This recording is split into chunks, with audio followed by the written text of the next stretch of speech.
네, 오늘은 누가복음 22장 14절부터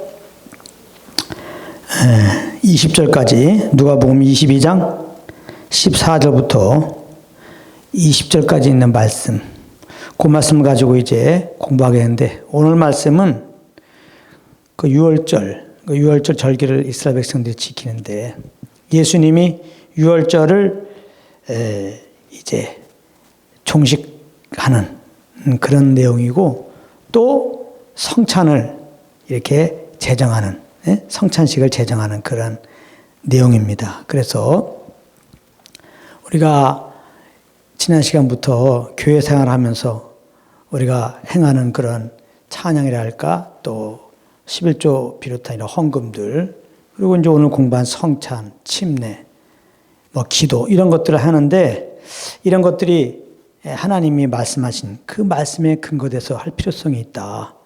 그래야지 믿음으로 하는 것이 되어서 하나님이 받으시고 우리 영에도 유익이 되고, 결국은 우리가 이 말씀을 따라 이렇게 주님을 섬길 때, 우리가 섬길 때마다 주님을 더 알게 되고 우리가 자라가게 되는데, 이런 것들을 그냥 말씀으로 근거하지 않고 그냥 교회 오래 다녔으니까 의뢰에 행하는, 그냥 습관적으로 이런 일들을 하다 보면은, 교회를 10년 다니고 그래서 이런 일들을 잘 행해도 그렇게 신앙의 유익이 안 될 수가 있어요. 그래서 이런 주님께 나와서 우리가 주님을 섬기는 여러 모습들을 있는데, 그것들이 말씀을 근거로 해서 하는 것이 중요하겠다 생각해서 지난 시간에는 11조에 대해서 공부했고, 오늘은 성찬에 대해서 공부하겠습니다. 근데 먼저 본문을 들어가기 전에 골로새서 2장 16절 17절에 보면은, 거기에 보면은 구약의 여러 절기가 있다. 월삭이 있고 안식일 등이 있는데, 이런 것들은 다 장래일의 그림자다, 이렇게 말합니다. 장래일의 그림자였다. 이것은 다 한마디로 예수 그리스도를 예표하는 것이었다, 그렇게 말씀합니다. 그렇기 때문에 예수 그리스도가 이 땅에 오신 다음에는 이런 절기, 안식일, 이런 것들을 지키는 것이 의미가 없어진 거예요. 그런데 오늘 말씀은 이제 성찬식을 제정하는 그런 내용이거든요. 그러니까 예수님이 이 땅에 오셔서 구약에 있는 이런 절기들이나 여러 가지 의식법들이 다 폐해졌습니다. 근데 예수님은 또한 오셔갖고 예수 믿는 우리들에게 두 가지 의식을 제정해갖고 그것을 모일 때마다 지키라고 하는 겁니다. 그 두 가지는 뭐냐면, 첫째는 침례, 세례라고 하죠. 세례, 침례. 또 하나는 오늘 배울 성찬입니다. 그러니까 이 두 가지는 굉장한 의미가 있는 거죠. 구약에 있는 모든 의식법들을 다 폐하고서 새롭게 이제 의식을 하라고 두 가지를 알려줬으니까, 이 두 가지는 굉장히 중요해서 다음 시간에는 세례, 곧 이 침례에 대해서 공부하고, 이번 주에는 성찬에 대해서 공부하겠는데요. 여기 이제 누가복음 22장 14절부터 쭉 읽어보게 되면은, 18절에 가면은, 내가 너에게 이르노니 내가 이제부터 하나님 나라가 임할 때까지 포도나무에서 난 것을 다시 마시지 아니하리라 하시고, 포도나무에서 난 것은 포도주죠, 포도주. 이렇게 이제 이스라엘 백성들은 유월절 절기를 지켜야 됐죠. 그때 보면 이제 이렇게 포도주를 마신단 말이에요. 양고기도 먹고. 근데 여기 보면은 이제부터는 하나님 나라가 임할 때까지는 절대로 이렇게 포도주를 마시지 말라, 그럽니다. 그러니까 유월절 만찬을 종식하는 그런 내용입니다. 18절까지. 18절로 해갖고 이제 유월절은 끝나는 겁니다. 그리고 이제 19절에 이런 말씀하세요. 또 떡을 가져 살해하시고 떼어 저에게 주시며 가라사대, 이것은 너희를 위하여 주는 내 몸이라. 너희가 이를 행하여 나를 기념하라 해갖고, 이게 이제 성찬식을 지금 제정하는 내용입니다. 성찬은 우리를 위하여 내어준 주님의 몸을 기념하기 위해서 떡을 먹는 거거든요. 우리를 위해서 흘려주신 그 피를 상징하는 포주를 마시는 거거든요. 근데 여기 보면은 떡을 가져 살해하시고 떼어 저에게 주시며, 떼어는 떡을 떼었다는 것은 이제 으스러뜨려서 이렇게 주었다는 건데, 그 예수님이 우리를 죄에서 구원하시려고 그 십자가에서 그 몸이 으스러졌잖아요. 찢기셨잖아요. 그리고 피 흘리시고 죽으신 것입니다. 그것을 지금 말하는 거예요. 그래서 너희를 위하여 주는 내 몸이라. 이것을 행하여 나를 기념하라. 예수님의 살을 상징하는 떡을 먹으면서 이 성찬식을 하면서 주님을 기념하라는 겁니다. 십자가에서 살을 내어주신 그것을 기념하라는 겁니다. 그러니까 기념하라는 의미는 잊지 말라는 거죠. 항상 기억하라. 예수님의 그 십자가 은혜를 기억하라. 그런 말입니다. 그래서 결국은 침례할 때도 공부하겠지만은 이 성찬, 침례 성찬을 이렇게 하라고 한 것은 물론 의식적으로 그런 어떤 의식적으로 해야 되겠지만 그런 형식을 넘어서서 큰 의미가 있는데 그 의미는 뭐냐면 예수 그리스도의 십자가의 은혜를 이제 나타내는 거예요. 결국 복음을 증거하기 위해서 주님은 복음을 증거하는 방편의 하나로 침례와 성찬을 하라고 한 것을 알 수 있습니다. 20절에 보면 저녁 먹은 후에 잔도 같이 하여 가라사대 이 잔은 내 피로 세우는 새 언약이니 곧 너희를 위하여 붓는 것이라. 그래서 우리가 이제 성찬할 때는 예수님의 살을 상징하는 떡만 먹는 게 아니라 예수님의 피를 상징하는 이제 포도주를 잔에 넣고 이렇게 마시는 거거든요. 근데 이 잔은, 이 포도주는 내 피로 세우는 새 언약이다 그랬어요. 새 언약이다. 그래서 여기서 이제 새 언약이 나오는데요. 그 옛 언약이 있고 이제 새 언약이 있죠. 옛 언약은 짐승의 피로 세운 것입니다. 히브리서 9장 18절부터 20절에 보면은 옛 언약은 짐승의 피로 세운 것이고 이렇게 이 새 언약은 예수의 그리스도의 피로 세운 겁니다. 이 새 언약에 대해서는 그 예레미야 31장에 잘 나와 있어요. 우리 한번 예레미야 31장을 보겠습니다.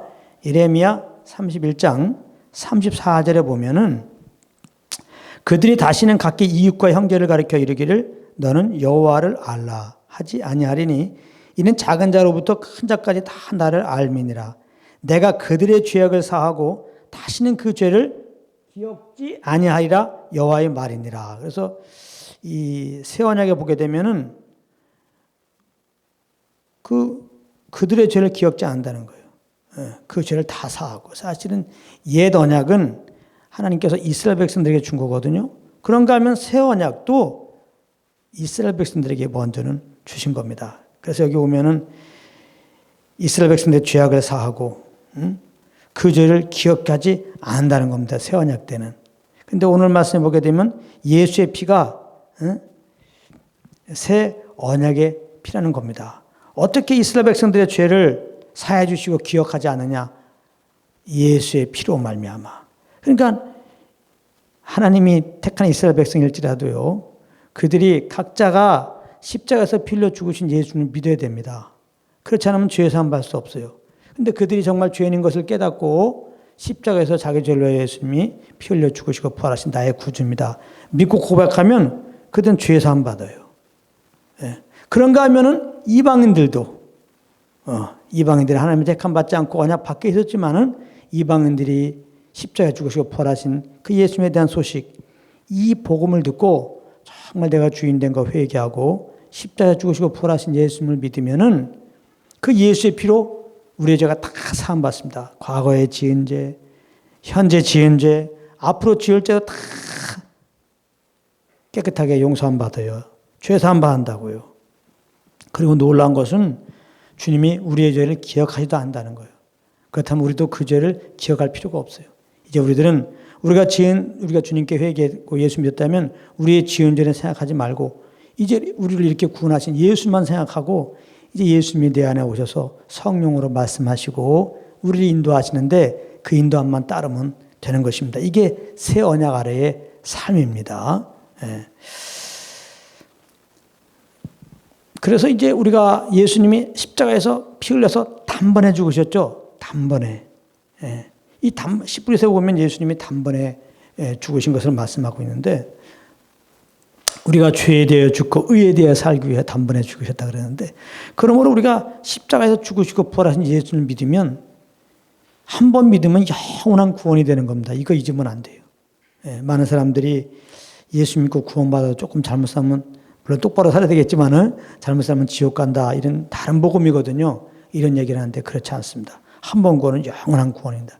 근데 이제 어떤 분들은 이렇게 한 번 구원은 영원한 구원이라고 하니까 사람들이 타락한다는 거예요. 그 잘못된 그래서 가르침이라는 겁니다. 그래서 예수 믿으면 구원받고 그러나 조금 잘못하면 다시 지옥 갈 수 있으니까 우리가 영생 얻는 거는 예수 믿고 구원받은 다음에 이제 똑바로 살아서 하나님께 인정받을 만큼 살을 때 하나님이 이제 의롭다 하시고 영생 주시고 천국으로 보낸다 이렇게 얘기하는 거거든요. 맞지 않습니다. 그리고 영생 얻는 게 우리의 행위가 되기 때문에 곤란합니다. 우리 연약하기 때문에 하나님의 그 말씀 따라 살 수가 없어요. 이거를 아셔야 된다고요. 그러면은 예수 믿고 영원한 구원이다. 그러니까 이렇게 말하면은 그냥 예수 믿고 영원한 구원 받았으니까 마음대로 살아도 되겠네. 이렇게라는 게 아니죠. 방탕생활해도 된다는 얘기 아니에요. 왜냐하면 옛 언약은요. 옛 언약 아래서는 하나님께서 모세에게 두 돌판에다가 613가지의 하나님의 계명을 써서 주었거든요. 옛 계명 안에서는 이스라엘 백성들이 그 율법을 지켜야 되는 거예요. 근데 이제 연약해서 이스라엘 백성들이 못 지키죠. 그러니까 옛 언약은 이스라엘 백성들이 지킬 수가 없었던 거예요. 또 그들이 우상을 섬기고 해서 그 옛 계명을 어겼죠. 그러니까 옛 계명이 깨졌는데 그것은 이스라엘 백성들 책임이에요. 그 옛 계명이 깨지고 하나님의 새 언약을 옛 언약이 깨지고 새 언약을 주신 거거든요.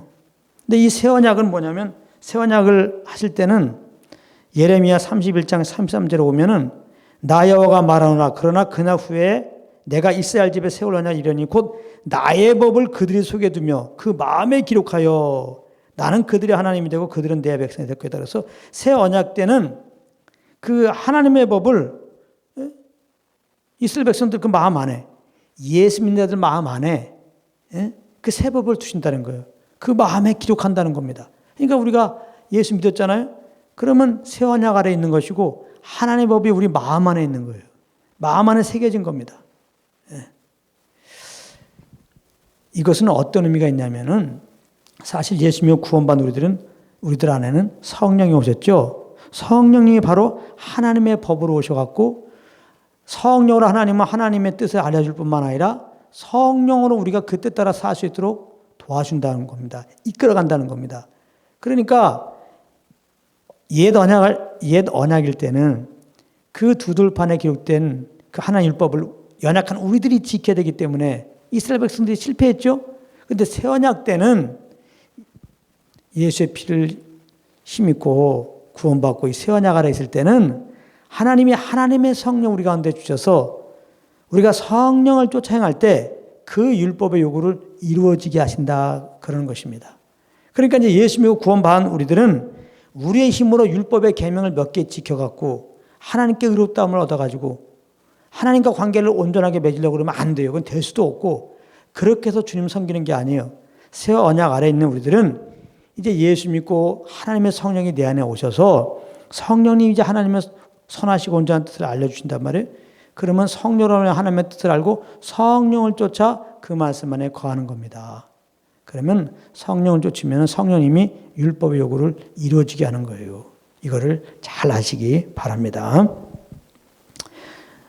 그렇기 때문에 어떻게 예수 믿고 영원한 구원이라고 마음대로 살 수 있습니까? 우리 안에 성령님이 계셔서 이렇게 진리로 인도하시는데 만약에 우리가 성령님의 그 음성을 어기고 내 마음대로 살면 성령님이 근심하신다고. 근심하세요.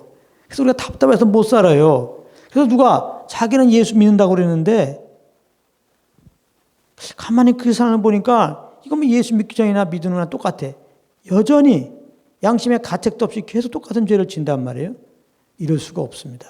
이거는 자기는 예수 믿었다고 할지 모르지만 그 사람은 믿지 않은 사람이에요. 그 사람은 구원받지 않은 사람입니다. 예수 믿고 구원받은 사람은 성령이 계시기 때문에 그 성령의 음성을 듣게 되고 성령이 시킨 대로 하지 않으면 성령이 근심하여서 내 속이 답답하게 돼 있어요. 그리고 예수 믿으면 예수님을 주인으로 모셨기 때문에 근본적으로 주님 뜻에 따라 살려고 하는 그런 마음의 자세가 있습니다. 벌써 그런 자세만 가져도 우리가 옛날처럼 내 육체의 정욕 따라 마음대로 못 살죠. 근데 예수 믿고 그렇게 마음의 정욕 따라 마음대로 산단 말이에요. 그리고 양심의 가책도 안 느끼고 그러면 그건 예수 안 믿는 사람이에요. 물론 우리가 연약하게 넘어질 수 있죠. 그러나 정말 겁났다면 넘어지면 분명히 잘못한 걸 성령님이 알려주죠. 그럼 얼른 성령님의 지시 아래서 잘못하면 더 자백하게 돼 있어요. 그리고 주님의 도움을 더 구하게 되어 있다고요. 그러니까 그런 것들을 잘 아시고 특별히 이렇게 예수 믿으면 영원한 구원이다. 이러니까 타락한다고 하면서 우리 행실을 내가 똑바로 해갖고 이제 하나님께 의롭다 먹고 영생 얻고 천국 가는 거라고 얘기하는 분이 있더라면 다시 한번 생각해 보세요. 그거는 절대 진리가 아닙니다. 우리는 예수 믿고 새 언약 아래 들어갔습니다. 우리는 이제 하나님 죄를 기억하지도 않고 이제는 죄에 되어 죽고 의에 되어 새롭게 된 자로서 그렇게 살 수 있도록 성령으로 오셔갖고 우리 인도하시니까 우리 이제 성령만 잘 쫓으면 되는 겁니다. 그래서 이제 우리가 여기 이제 유월절에 대해서 제가 말했는데 사실은 그 유월절의 시작이 이제 출애굽기 12장에 나오죠. 출애굽기 12장에 보게 되면은 하나님께서 이제 이스라엘 백성들이 애굽에서 정말 종료를 할 때 너무나 이제 힘이 든 거예요. 그래서 하나님께 막 탄식하듯이 막 하나님을 찾으니까 하나님이 아브라함, 야곱, 이삭에게 약속한 게 있잖아요. 이제 애굽에서 가나안으로 이제요 옮겨 주신다고. 그 약속의 때가 된 것을 알고 하나님께서 광야에 있는 모세를 불러갖고 이제 애굽에 가서 바로에게 내 백성을 내놔라. 하나님 섬기도 내놔라. 이렇게 말하게 합니다. 그래서 모세가 바로에게 가갖고 여호와께서 이스라엘 백성들 내놓으라고 하신다 하니까 바로가 강팍해갖고 애굽 왕 바로가 안 내놓습니다. 그러면 그럴 때마다 하나님께서 재앙을 내립니다. 뭐 피의 재앙, 개구리 재앙, 이 재앙 여러 가지 재앙을 내요. 그러면 너무나 힘드니까 바로가 이스라엘 백성들 데리고 가라고 그러다가 이제 재앙이겠지만 또 강팍해지고 이스라엘 백성 내놓지 않게 되고 이러기를 9번까지 합니다. 9가지 재앙을 하는데 결국 바로가 강팍해서 안 내놓습니다. 그러니까 출애굽기 12장에 보게 되면 마지막 10번째 재앙을 내리기로 적정하고 이제 말씀하시는데 어떻게 하냐면 애굽의 모든 초태생들 태어난 지 첫 번째로 태어난 것들은 짐승이고 가치이고 집안의 장자들 다 죽인다는 겁니다. 그렇게 하나님이 이제 10번의 재앙을 내리기로 했어요. 그런데 그렇게 되면 이스라엘 백성도 애굽에 있을 때 죽음의 심판을 받게 되기 때문에 그 죽음의 심판에서 이제 이스라엘 백성들이 살아나기 위해서 한 가지 방법을 마련했는데 양을 잡아라. 그 양을 잡아갖고 이제 양피를 문 좌우설주 임방에 발라라. 그러면은 그 죽음의 심판이 넘어간다고 그랬어요. 정말 그 말씀 따라서 이스라엘 백성들은 양을 잡고 그 피를 문 좌우설주 임방에 딱 뿌렸어요. 이제 주님의 작정한 때가 임해가지고 애국 가운데 이제 초태생들을 죽이는 저주를 내리실 때 그 죽음의 사자가 아무튼 애굽에 있는 모든 집집에 장자 그다음에 모든 가축 짐승의 첫 것은 다 죽이는 그런 심판할 때 이스라엘 집에 뿌려져 있는 그 피를 보면은 양의 피를 보면은 그 심판이 그 저주가 면해지고 넘어갔어요. 그래서 패스오버, 그게 유월절의 시작입니다.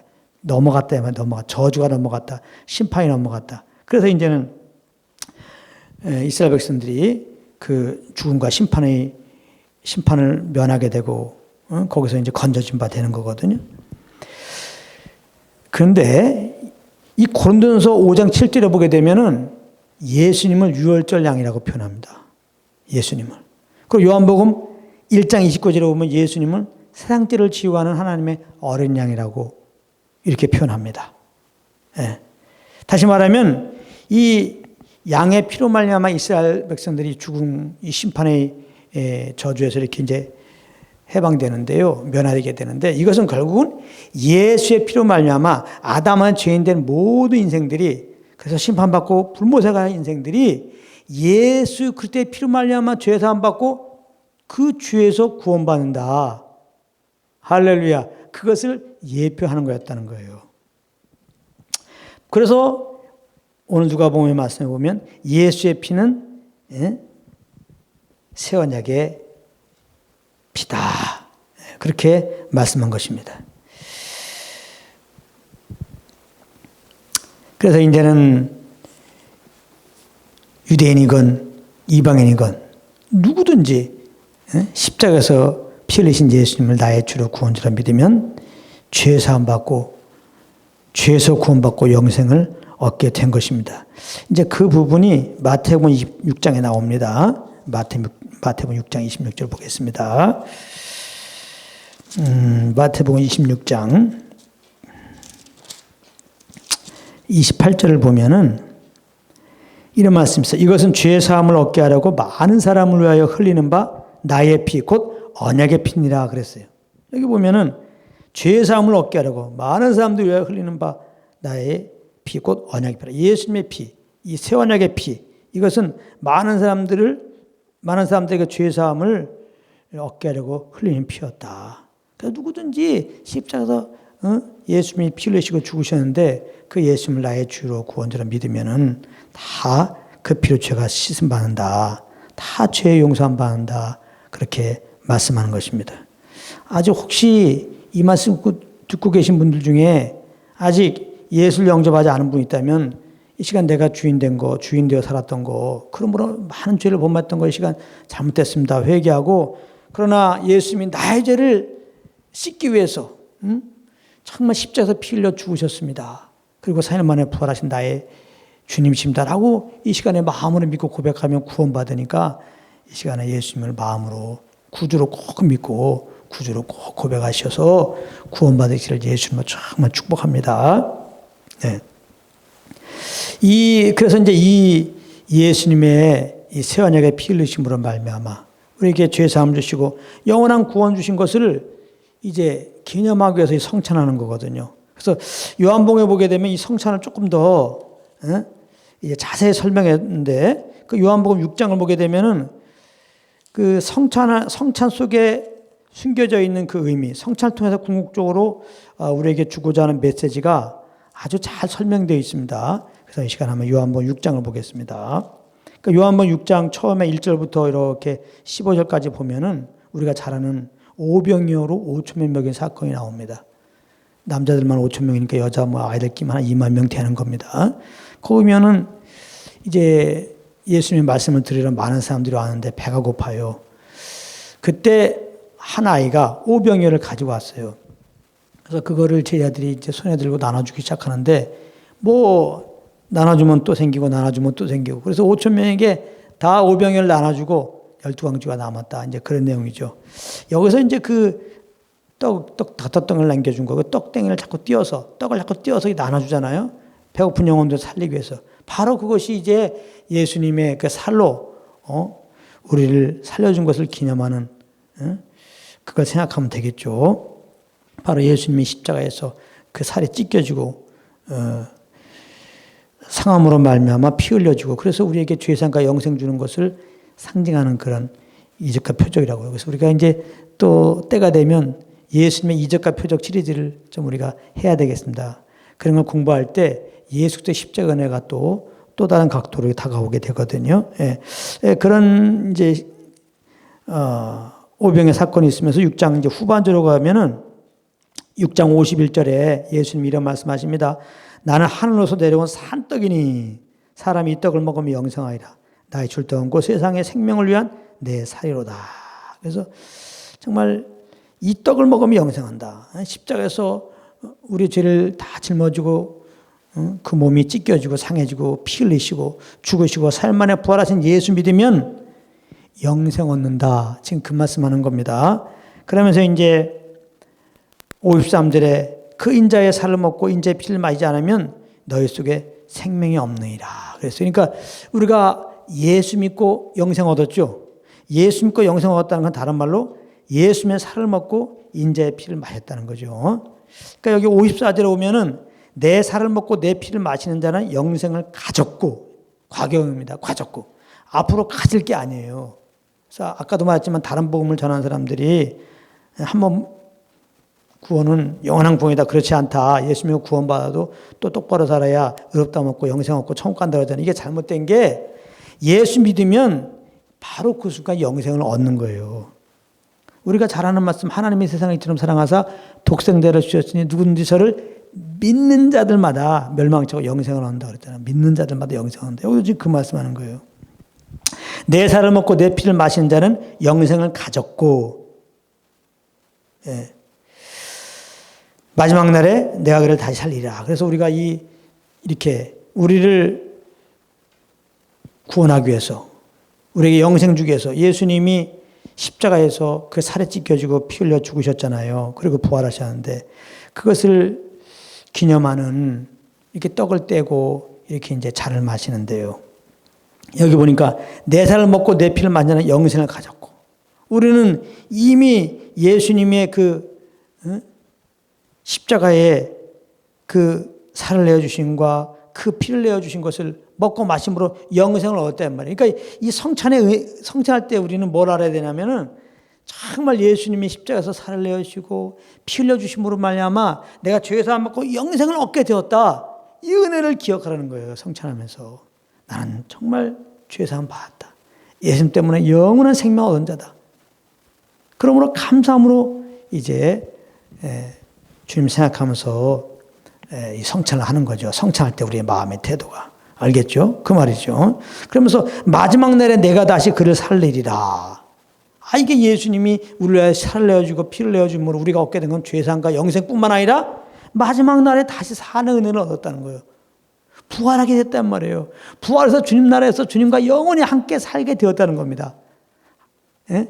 이게 그리스도와 함께 우리가 함께 후사가 됐다는 것을 지금 말하는 건데요. 그리스도와 함께 상속자가 된 거죠. 하늘의 상속자가 된 거죠.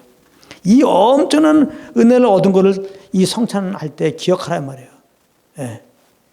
예수님의 살을 상징하는 떡을 먹고 예수님이 십자가를 내신 피를 상징하는 포도를 마실 때 그 예수님의 그 십자가 은혜로 말미암아 이 죄사함 받고 영생 얻고 이제는 내가 부활된다. 내가 죽어도 다시 산다. 그래서 영원히 하나님 나라에서 거하게 된다. 이 부활의 소망을 견고하게 가지라는 겁니다. 이 믿는 자들에게는 부활의 소망이 너무나 중요합니다. 이 부활의 소망이 있다면 이 땅에서 흔들리지 않아요. 그래서 히브리서에 보게 되면은 우리 영혼에 다시 뭐냐? 영혼을 흔들리지 않게 하는 게 뭐냐? 이 다시라고 하는 게 배들 이렇게 물결일 때 흔들리지 말라고 이렇게 묶어놓은 줄이잖아요.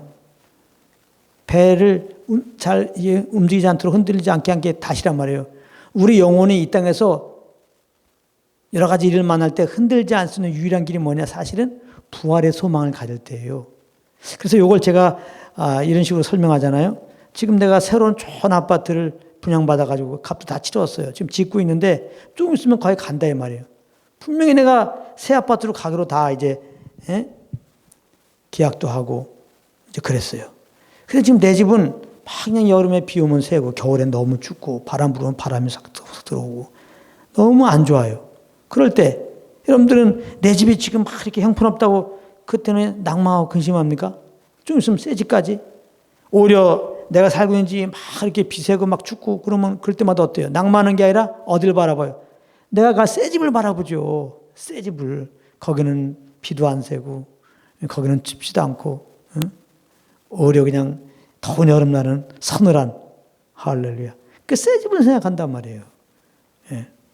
그 새 집을 생각하면 새 집을 얻게 되고 거기 갈 생각을 하게 되면 현재 지금 내가 이 집에서 어려운 거 다 이길 수 있는 거와 똑같이 우리 예수 믿고 구원받은 자들은 주님이 다시 살린다 이 말이에요. 주님과 함께 영원히 하늘나라에 거한다 말이에요. 계시록에 보게 되면은 그 새 하늘과 새 땅은요 사망도 없고 애통하는 것도 없고 곡하는 것도 없다 그랬어요.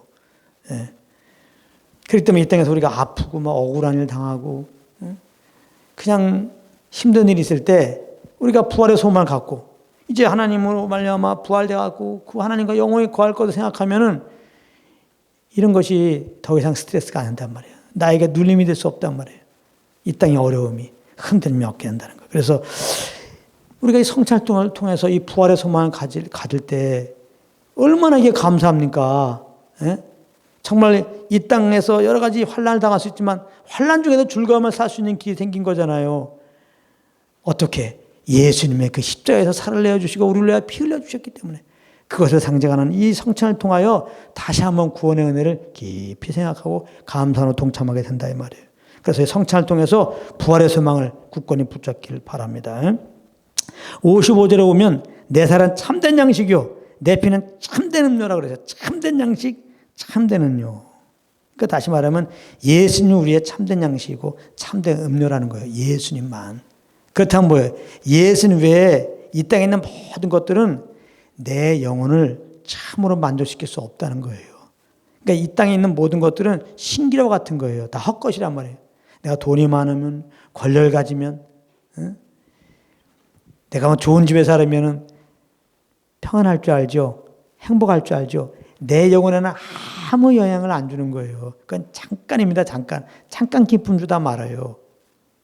그러나 우리가 우리를 위해서 살을 내주고 피 흘리시고 죽으시고 부활하신 예수님을 나의 구주로 영접하면은 정말 예수님은 내 영혼을 다시 살릴 뿐만 아니라 하늘에 그런 부여함으로 가득 차게 한단 말이야. 하늘에 영원한 평강으로, 영원한 안식으로, 영원한 행복감으로 가득 차게 하신다는 겁니다. 우리가 배부르면은 배고플 때나 막 이것저것 먹고 싶지, 배부르면은 막 내가 좋아하는 그 음식 갖다 놔도 안 먹잖아요. 사실은 내 영혼이 예수로 충만하면은, 예수를 알려면 하나님이 부으신 그 하늘의 그 부여함으로 가득 차게 되면은 이 세상 거 쓰레기같이 여깁니다. 그렇게 소중하게 여기지 않아요. 그러니까 사도 바울이 이 그리스도를 경험하고 이 부양을 맛보는 순간에 정말 자기가 가장 귀히 여겼던 것을 배설무 여겼다 그래요. 믿음의 선인들이 그랬고, 저도 주님의 은혜를 경험하고 보니까 자연스럽게 그렇게 되더라고요. 그래서 우리 은혜로 정말 예수님을 영접했는데 우리는 예수님을 알게 힘써야 할 이유가 여기 있어요. 예수님 알려면 하늘의 신령한 복을 주셨다 그러는데, 예수님 알려면 우리에게 약속하신 그 생명의 풍성한 그런 은혜 가운데 우리가 거할 필요가 있습니다. 왜냐하면 이렇게 예수 믿으면 참된 양식과 참된 음료를 우리가 마신 것이 되어서 내 영혼이 만족해야 되는데, 신분적으로는 그래야 돼요. 위치적으로는 그래야 된다고.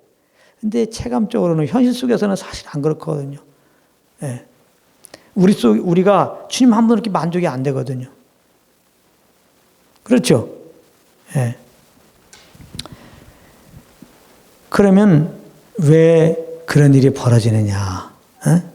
여기 56절에 보면 내 살을 먹고 내 피를 마신 자는 내 안에 거하고 나도 그 안에 거하나니.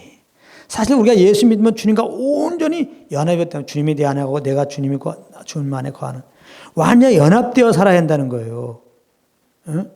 그러면 연합되어 산다는 게 다른 말은 뭐겠어요?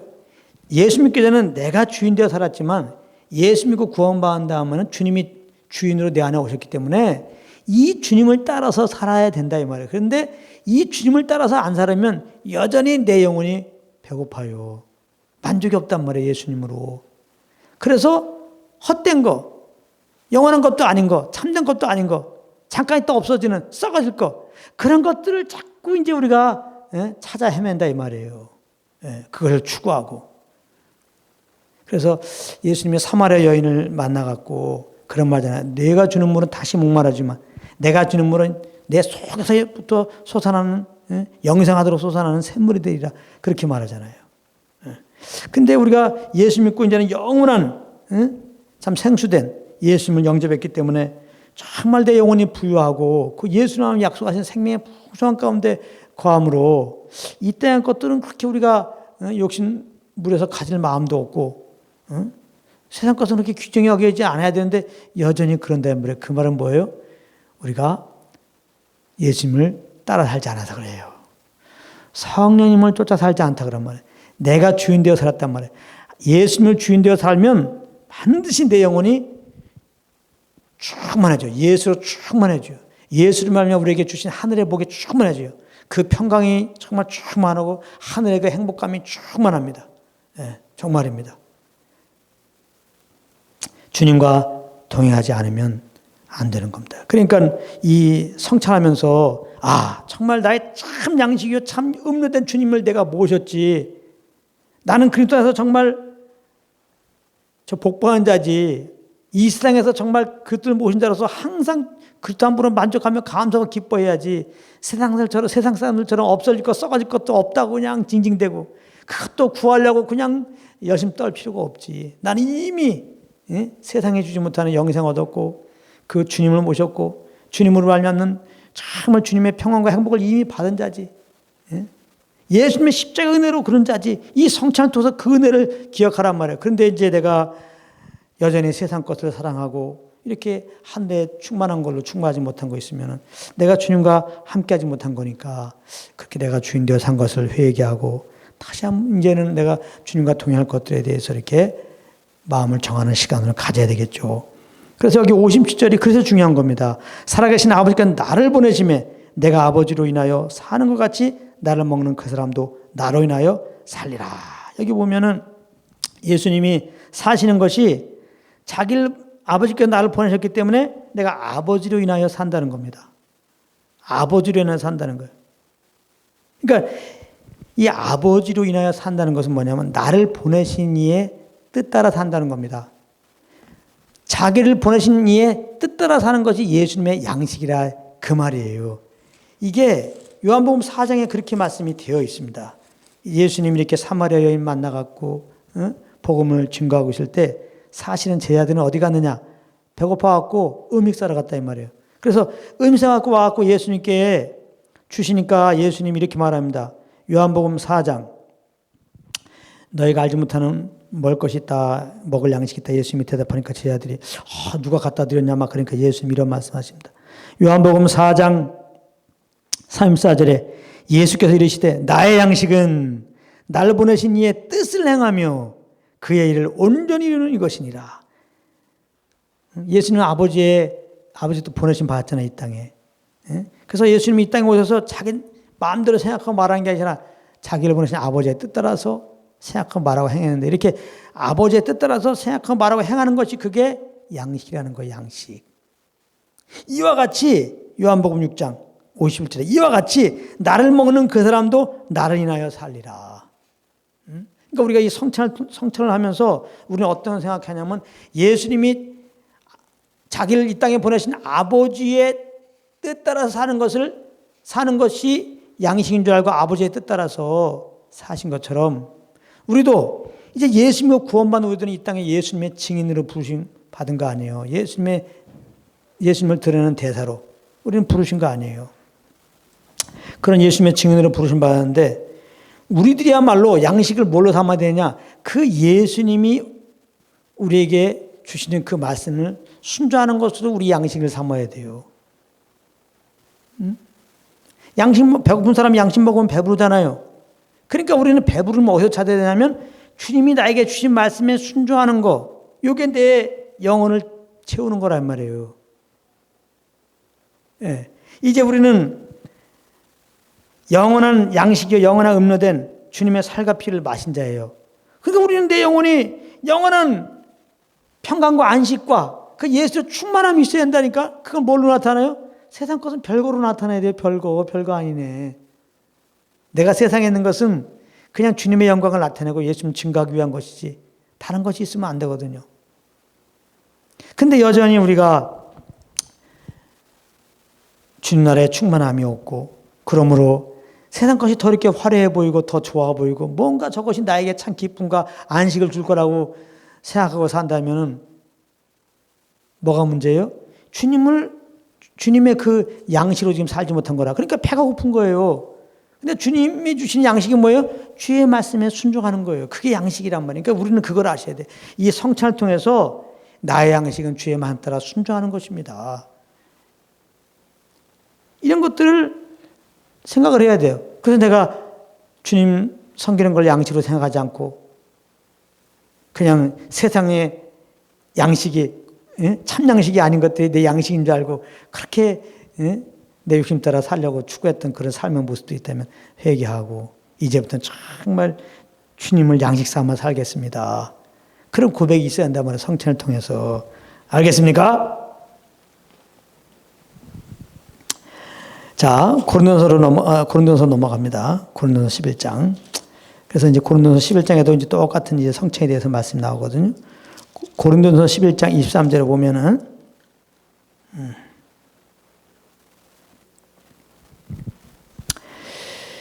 내가 너에게 전한 것은 주께 받은 것이니 곧 주 예수께 접시던 밤에 떡을 가이사 축사하시고 떼어가라 하되 이것은 너희를 위하여 내 몸이니 이것을 행하여 나를 기념하라 하시고 19회 또한 이와 같이 잔을 가지시고 가라되 이 잔은 내 피를 세운 새 언약이니 이것을 행하여 마실 때마다 나를 기념하라 하셨으니. 그래서 다시 한번 이제 공감목에 있는 말씀을 사도 바울이 이제 성령으로 말미암아 가르침 받고 지금 얘기합니다. 그러면서 26절에 너가 이 떡을 먹으며 이 잔을 마실 때마다 주의 죽으심을 오실 때까지 전하는 것이다.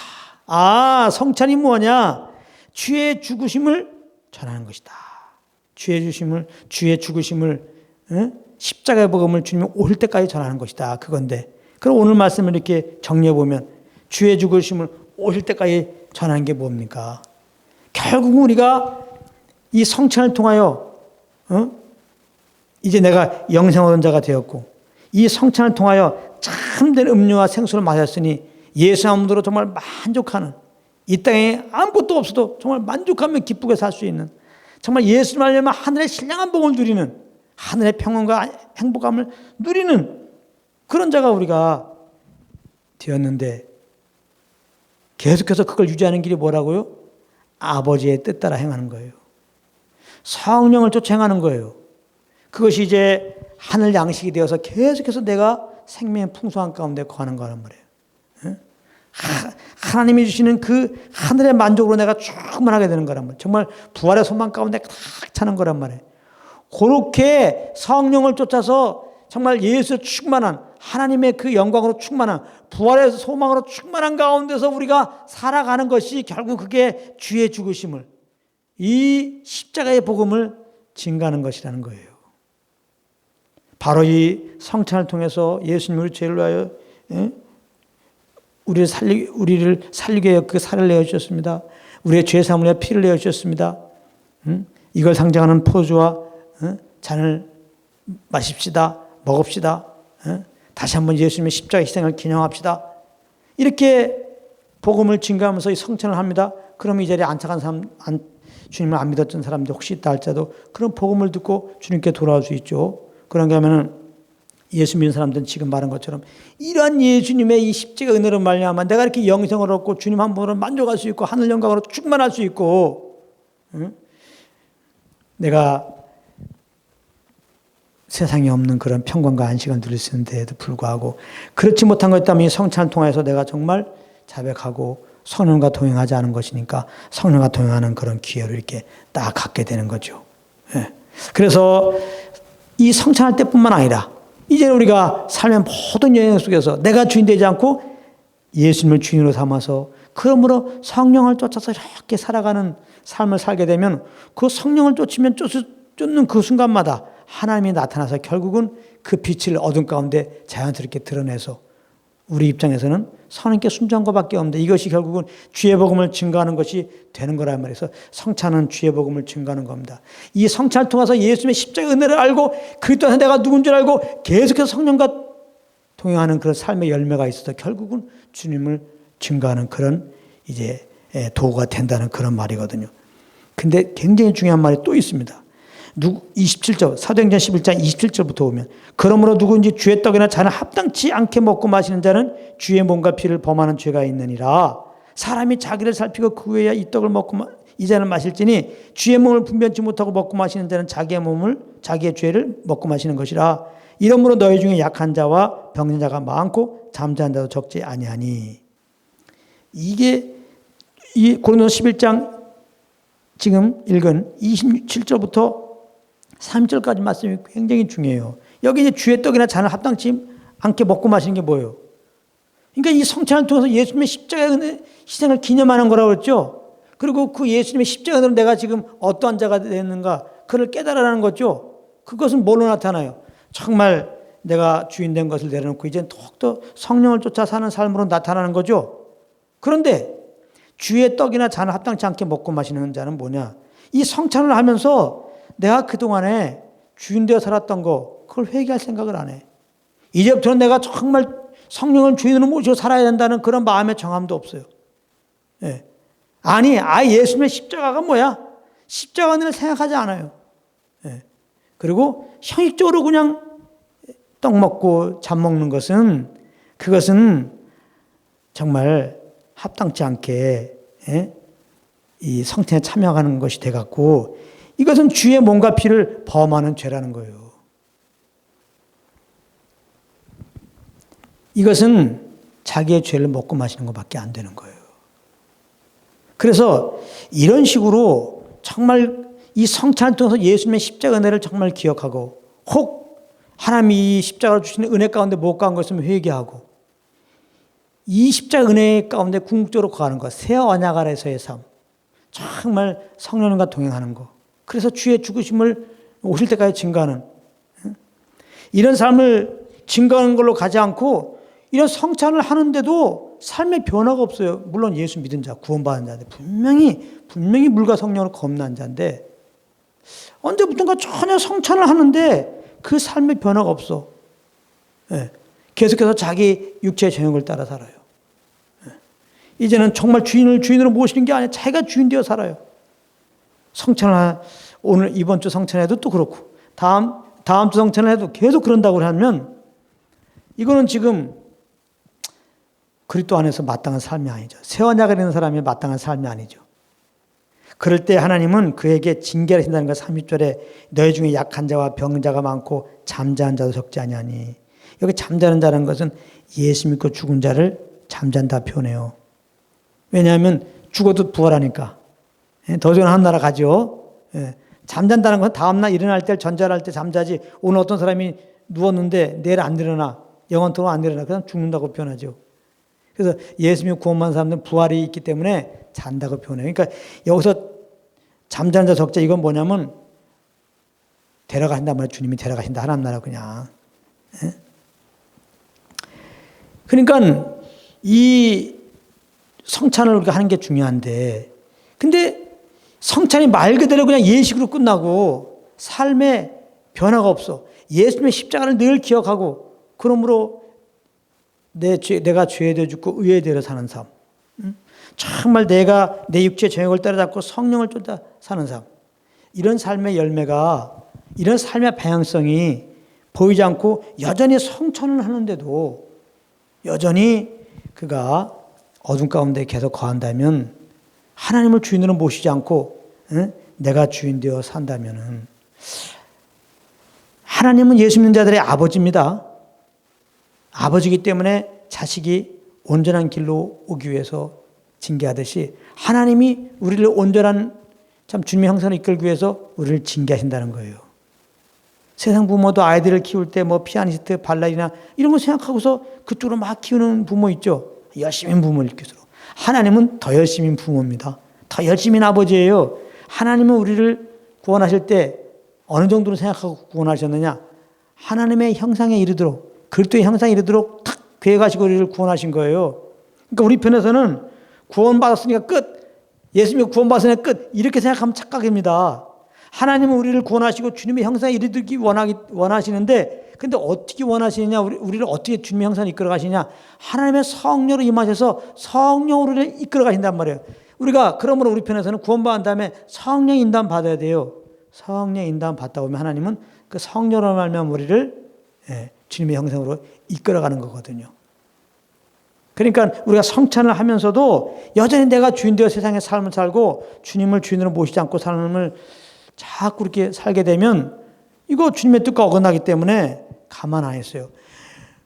그 아들로 구원하신 우리를 너무나 사랑하기 때문에, 진짜 너무나 사랑하기 때문에, 너무나 우리를 기대하시기 때문에, 우리를 결코 버리지 않았기 때문에 오히려 우리를 이제 징계하시는 거예요. 징계.